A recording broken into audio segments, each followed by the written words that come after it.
नमस्कार दोस्तों, मैं शंकर कुमार झा। बीमा की बात में आज बात करेंगे LIC की जीवन उमंग पॉलिसी के बारे में। हम पहला इस प्लान को समझ लें। LIC Jeevan Umang table number 945। यह पॉलिसी नॉन लिंक मतलब इसका शेयर मार्केट से कोई भी वास्ता नहीं। विथ प्रॉफिट मतलब फायदे के साथ में, मतलब पॉलिसी के अंदर बोनस रहेगी। With profit whole life policy मतलब जिंदगी भर, जिंदगी का मतलब 100 वर्ष तक। जी हाँ, ये पॉलिसी अपने प्रीमियम पेइंग टर्म अर्थात प्रीमियम भरने के समय पूरा होने पर 8% प्रतिवर्ष दे रहेगा। जी हाँ, अब हम इसकी बात करेंगे इसका पेमेंट भरने के बारे में।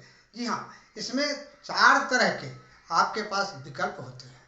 पहला वार्षिक प्रीमियम, दूसरा अर्धवार्षिक प्रीमियम, तीसरा त्रैमासिक प्रीमियम और मासिक प्रीमियम। मासिक आपको अपने बैंक खाते के द्वारा ही भरना होगा। जी हाँ, उसके बाद में हम इसकी बात करेंगे टर्म की, मतलब 100 साल की पॉलिसी। आपकी जितनी उम्र रहेगी उसमें से 100 में से घटा के जो बचे वो आपका पॉलिसी टर्म होगा।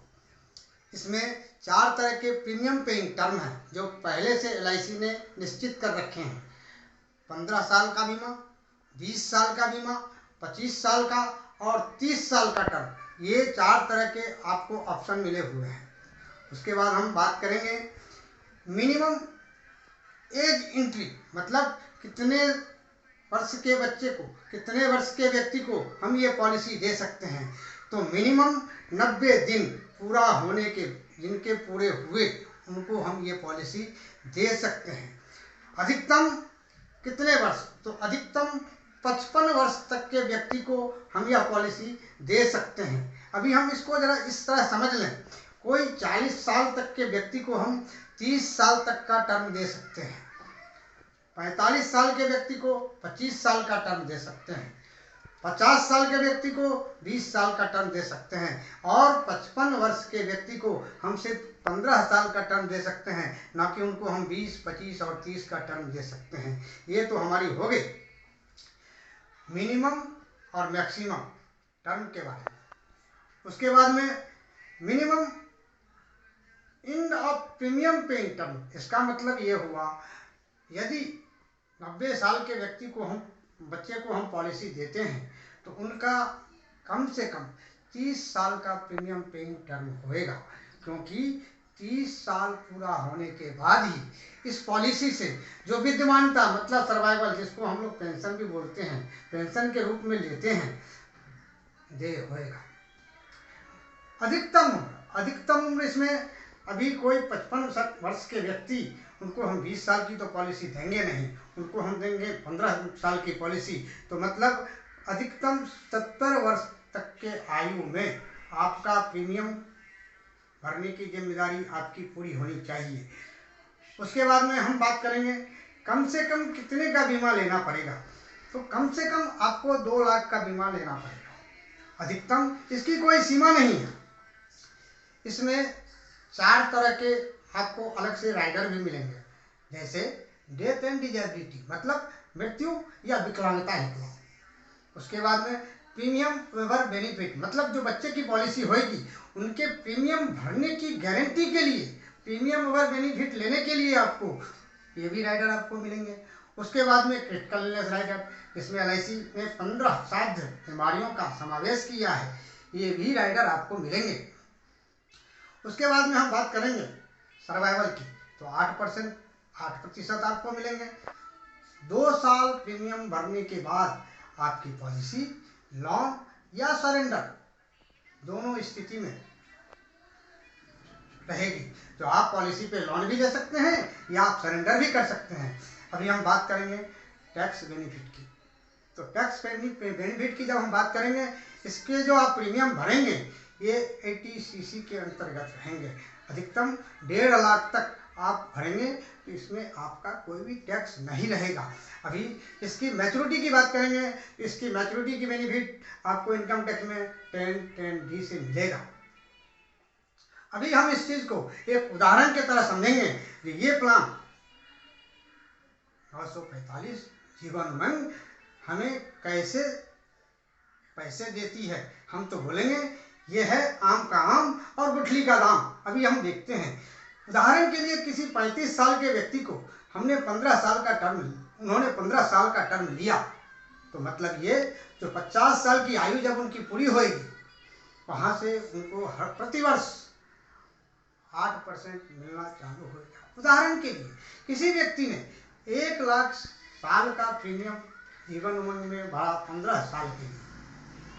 अभी यहाँ पे एक चीज आपको विशेष और बता दूं, यहाँ पे एक सहूलियत आपको और भी मिलने वाली है, क्योंकि बहुत सारे प्रीमियम भरने वाले ये बोलते हैं हमें प्रीमियम भरने का समय तो कम चाहिए। अभी आपके जानकारी के लिए एक बात बता दूं, ये 1 लाख प्रतिवर्ष यानी 15 साल के 15 लाख रुपये, यदि आप चाहें तो 3 लाख रुपया प्रति 5 साल, प्रति 5 वर्ष तक आप भरते रहें तो भी होएगा। 5 लाख रुपया 3 साल भरे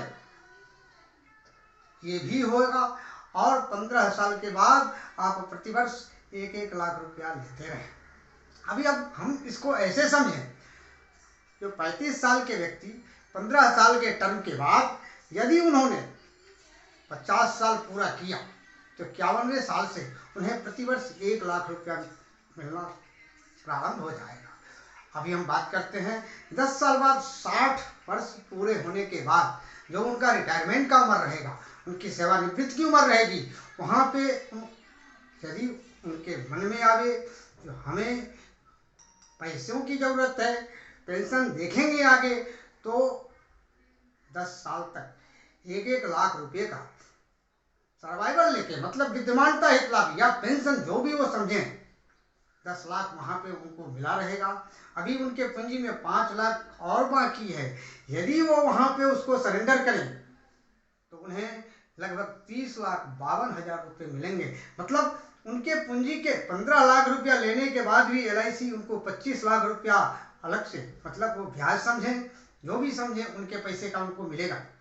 ठीक है, अभी वो सोचते हैं चलो भाई अभी तो हम रिटायर किए हैं, हमारे पास में पैसे तो पड़े हुए हैं, आगे देखेंगे। अभी हम मान के चलें 10 साल के बाद, मतलब जब उनकी उम्र 70 की रहेगी, अब इसको आप ऐसे समझ लीजिए 70 की उम्र में 20 लाख, मतलब प्रतिवर्ष 1 लाख लेके उन्होंने 20 लाख पाया, और वहाँ पे यदि वो पॉलिसी को सरेंडर करेंगे तो उन्हें 56,17,000 रुपये का सरेंडर वैल्यू मिलेगा। यदि वो बोलते हैं ठीक है चल रहा है चलने दो, 10 साल और निकले, वर्ष 80, यदि 80 की उम्र में वो सरेंडर करने के लिए जाएंगे तो आप सोच सकते हैं जो पिछले 30 साल में उन्होंने LIC से 30 लाख रुपया लिए और वहाँ पे यदि उन्होंने सरेंडर किया तो 70,52,000 रुपये की रकम उनके खाते में जाएगी। अभी आप सोच सकते हैं 70 लाख और 30 लाख पूरे 1 करोड़, ये आपके 15 लाख की कीमत है। ठीक है, यदि वो वहाँ पे उनको यही अच्छा लगे तो 10 साल हम और आगे बढ़ते हैं। 10 साल जब हम और आगे बढ़ेंगे तो हम ये चीज़ देखते हैं जो पिछले 40 साल में उन्होंने 40 लाख लिया और आज सरेंडर की बात करते हैं तो उनके खाते में 74 लाख फिर भी जाएगा। यदि उन्हें पेंशन अच्छा लगे तो आगे बढ़ेंगे हम पूरे 100 साल। अब यहाँ पे होएगी पॉलिसी की मैच्योरिटी। अभी मैच्योरिटी में क्या होएगा, यदि मैच्योरिटी में आपको 1,35 लाख, इसके बदले जो आपने 3 लाख 5 साल में भरे, 5 लाख 3 साल में भरे, या 1-1 लाख 15 साल तक भरे, उसके बदले में आपको दिया जा रहा है 1,35 लाख। और पिछले 50 साल में प्रतिवर्ष जो आपने 1-1 लाख पाया वो अलग। यदि हम इस पूरे रकम को एक जगह कर दें तो हम पाते हैं आपके 15 लाख ने पाया 1,85 लाख। अभी आप सोच सकते हैं जो आपके 15 लाख के बदले में क्या ये रकम फिर भी कम है? नहीं। तो आपको ये चीज़ करना चाहिए। मैं तो ये समझता हूँ, कहने वाले कहते हैं तो मूड हमारा बैठा है, फर्ज तमाशा करता है, क्योंकि 15 लाख दे के आपने 1,85,00,000 आया। धन्यवाद दोस्तों। ये आपको कैसे लगे? आपके सुझाव मिलते रहेंगे, आप लाइक और कमेंट करते रहेंगे तो हम भी कोशिश करेंगे जो आपको सही जानकारी आप तक पहुंचाते रहें। धन्यवाद।